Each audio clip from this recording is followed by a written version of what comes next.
hoćete kažete da je državni aparat, državni vojni aparat bio mnogo privrženiji Slobodanu Miloševiću i da je ova ljubav, uslovno rečeno, prema Aleksandru Vučiću možda kupljena?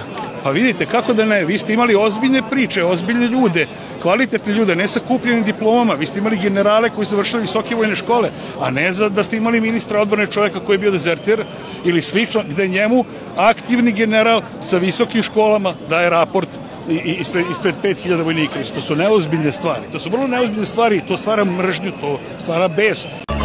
Miloševićev odgovor na spoljni pritisak bio je žestok.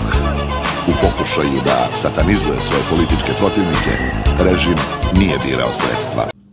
Vremena nisu laka, vremena nisu jednostavna. Zajedno ćemo prebroditi sve i pobedit ćemo one koji bi da nam unište zemlju.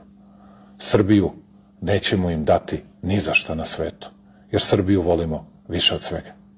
Jedna je Srbija, kurvi je mnogo, jedna je Srbija, kurvi je mnogo, jedna je Srbija, kurvi je mnogo, jedna po jedna, prosto po mnogom.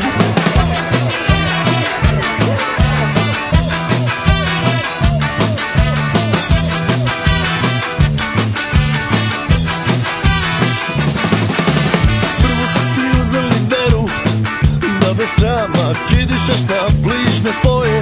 Posle toga ti uzeše ljubav i dečije srce purpurne boje.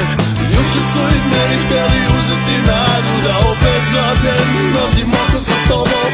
Jedna je Srbija, kurvi je mnogo, jedna je Srbija, kurvi je mnogo, jedna je Srbija, kurvi je mnogo, jedna po jedna, prstom pod nogom.